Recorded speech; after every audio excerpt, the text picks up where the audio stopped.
Welcome. I am Queen Bathsheba. Welcome to my sitting room. I call this my candlelight room. So come on in and have a seat. Don't be afraid to join me. After all, it is a delight to have you here with me in the pages of scripture.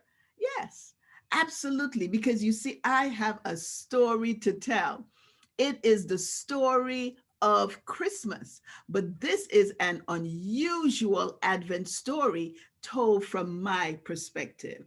You see, most people start the story with the birth of the light of the world in the manger in Bethlehem. But that's not where it started. Oh, no, not at all. As a matter of fact, if you look in your scriptures in the book called Matthew, yes, there is a list of names. It's the genealogy of Jesus Christ. And guess what? You will find something totally unusual there. Mhm. The names of women. Yes, five extraordinary women who are in a list that is usually reserved only for the men. And why are they there in that list? Well, because they lit a light that has permeated throughout the centuries. Now, would you like me to tell you about their extraordinary stories? Would you? All right. Well, first of all, we begin with a woman named Tamar. Yes, Tamar. And you see, Tamar was a Canaanite, a descendant of Ham. In other words, she was a sister. Yes, a Black woman. And she was married to the son of Judah. You know Judah, the fourth son of Abraham. Well, his firstborn son, he gave in marriage to Tamar. Well, the marriage didn't last very long. Well, because he died. But according to the law of the kinsman redeemer, Tamar was to marry the second son in order to continue the lineage because he died without leaving any children. And so the marriage was arranged and Tamar married the second son. But alas, he too died without leaving any children, any heirs. And so Tamar was to marry the third and final son, except there was a problem. And guess what the problem was? The problem was Judah. Oh, yes, the problem was Judah, you see, because Judah blamed Tamar for the death of his two sons, though she had nothing to do with it. But you know what the men do, blame the woman, just like Adam did. Oh, it was Eve's fault. No, no, no. But nonetheless, he refused to give in marriage to Tamar, his third and final son. And instead of doing that, he sent her away to her home with her parents. Mm. His intentions were not good. And Tamar realized that. So after waiting for a considerable period of time for him to arrange this marriage, she realized he wasn't going to do it. So Tamar, you know what she did? She lit a light in this dark situation. Because you see, if she did not marry the third son, she could not marry anyone else. The third son couldn't marry anyone else. And therefore, the lineage of Judah would totally die out. But Tamar, wise as she lit a light of wisdom. And with her limited resources and ability to deal with the situation, this is what she did. Tamar took off her widow clothes. Yes, she did. She put on the garb of a prostitute. And then she went to the side of the road and waited for one person, Judah. And true to form, he saw her, solicited her, and she accepted. However, because he did not have the requisite payment at the time, she told him to give her three of his personal items, identification, if you will, in order to guarantee that he would indeed pay her the requisite payment. So time passed, and guess what happened? Judah found out that Tamar, his daughter in law, was with child. And so he condemned her to die. How dare she? But she demanded a hearing before the sentence could be carried out. And she said, and rightfully so, well, there is another guilty party. And you need to find out who that party is in order to carry out appropriate justice. And so, open the envelope, please, with the DNA evidence. And what did Tamar produce? Those three personal items that identified Judah. They would be equivalent today to his passport, to his driver's license, and social security number. And so Judah had to admit, Tamar is more righteous than I am. And so he took her into his home. She gave birth to twin sons, Perez and Zerah. And in so doing, she ensured that the lineage of Judah would continue, because this lineage was destined to be the kingly lineage of the Messiah, of the King of Kings. And Judah was on the verge of allowing it to die out.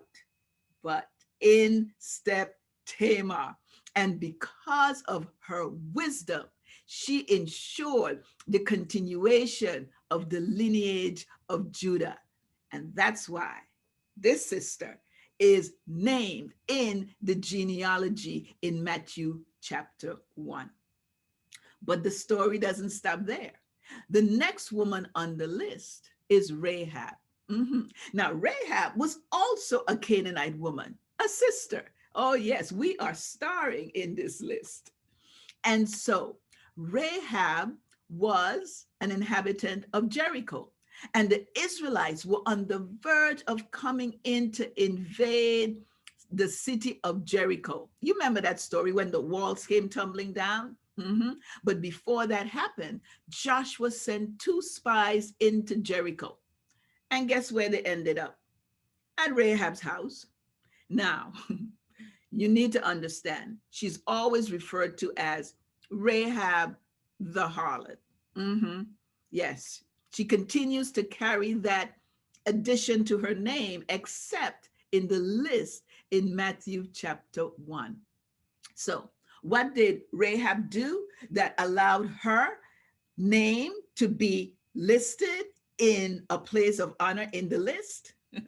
Well, let me tell you, she lit a candle of faith. That's right, faith. Because when the spies came to her house, she made this pronouncement. And she told them, all the inhabitants of Jericho are faint-hearted because of you. For we heard how Yahweh, your God, dried up the waters of the Red Sea for you 40 years ago, and how you utterly destroyed Sihon and Og, the two kings of the Amorites. When we heard these things, our hearts melted because of you. For Yahweh, your God, he is God in heaven above and on the earth below. Therefore, swear to me by Yahweh, your God, that you will give me a true token and spare my father, my mother, my brothers, my sisters, and all who belong to them, and deliver our lives from death. That was the bargain that she made. And they agreed with one caveat. Everyone had to come to Rahab's house, and she had to leave the scarlet cord in the window as a sign of her faith. And Rahab, yes, when the walls came down, her house, which was on that same wall, stood firm. And so she and all her family were saved because of Rahab's faith. And so she ended up marrying Salmon of the tribe of, you guessed it, Judah. And they had a son by the name of Boaz. And that's the reason, because of her faith. See, her faith not only saved herself, but saved her family as well. And so this was an indication of what her ultimate descendant, Jesus the Messiah, would do, would be the savior of the entire world. But where did it start? It started with a young woman named Rahab, who was so concerned about her entire family that she made a bargain that saved all of them. So her family was saved. And then many years later, as a result of her faith, into the world comes the Messiah who saves the entire world. My, oh my. But we are not done. We're just getting started, because the third woman on that list, her name is Ruth. Ruth. I think you heard of Ruth, haven't you? Mm-hmm. Yes. See, now Ruth was also a Gentile. However, she was not a Canaanite, but a Moabitess. And see, Naomi, who was a Jew, and Elimelech, her husband, they went to Moab, but things went terrible there. And Elimelech, Naomi's husband, and her two sons, both, all of them died there in Moab. But Ruth, her daughter-in-law, decided to come back to Bethlehem with her and to take care of her. It was because she lit a candle of love that said to Naomi, where you go, I will go. Where you stay, I will stay. Your people will be my people, and your God will be my God. It was her love that bound her to Naomi, that would not let her go. And as a result of that, when she got back to Bethlehem with Naomi and went to the fields to glean, to provide food for them, guess who she met there in the field? Mm-hmm. None other than Boaz. And who did he fall in love with? With Ruth. Who did he marry? Ruth. Yes. You see, her love brought her to the place of her destiny. When she lit that light of love, she did not know that it would be the ultimate love of her life, Boaz, that would then produce the ultimate lover of the entire world, Jesus the Messiah. And how did that happen? Well, you see, they had a son named Obed, and then Obed had a son named Jesse, and Jesse has a son named David. Yes, David, the second king of Israel. My, oh my, that is his ancestry, from two women of color and a Gentile woman, Ruth. Well, the fourth person on the list is yours truly. Yes, listen, I am Queen Bathsheba, Queen of all Israel. But don't let that title fool you. You see, I am a descendant of Ham. Mhm. So I am a woman of color, a Black woman. Yes. And how did I get into the list? Well, I lit the light of forgiveness. Forgiveness. You see, because of my husband, David, he wasn't always my husband. I was initially married to Uriah, a wonderful man, a warrior. He was everything a woman could possibly want. And you know what David did? He violated me. And then when I became pregnant, he had my husband killed. Yes. So that's why I had to light the candle of forgiveness for David, for what he had done to me. And then when our son was born, our first son, I had to light that light again because my son died as punishment for David's sin. All of this death, my husband, and then my firstborn son. So, yes, forgiveness. But you know what? God also forgave David. And then he gave us another son by the name of Solomon. And Solomon succeeded David on the throne of Israel. And then through Solomon's lineage comes the light of the world, Jesus the Messiah. My, oh my. But there's one more person on the list, one more woman. I know everyone knows her. Yes, that is none other than the Virgin Mary, the mother of Jesus, the one who had the absolute privilege of actually giving birth to the Messiah. And in doing so, she lit the light of life because she gave life to the life giver. How awesome and amazing is that? Yes. So the five of us women, we form a unique sisterhood. That's right. A unique sisterhood of being the women named in Jesus's genealogy that helped to bring him into the world. But you know what? You can join the sisterhood as well. No, no, no, no, no, no. Nope, nope, nope. He's already born, so you can't do that. But the way in which you can join this unique sisterhood is that you too can light a candle. Yes. And this is how you do it. It's told in Matthew 5. Jesus, in his Sermon on the Mount, he said this: let your light so shine that everyone will see your good works and glorify your Father in heaven.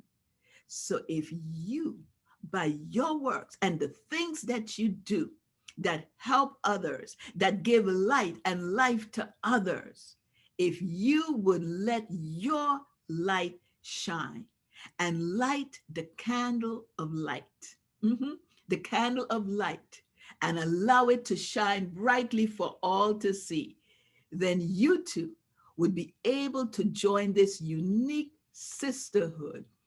All of us who lit those candles in the dark situation that we were faced with, we lit the light. And if you also light the light wherever you are, then you too can be a part of our sisterhood. So that is the story of lights, a unique Christmas story, Advent story told from my perspective, Queen Bathsheba. And so I just want to wish you all the best for the rest of this season. Oh, yes. And I know the upcoming new year is going to be one amazing year. Why? Because you will light the light of love, of laughter, and of light. Shalom.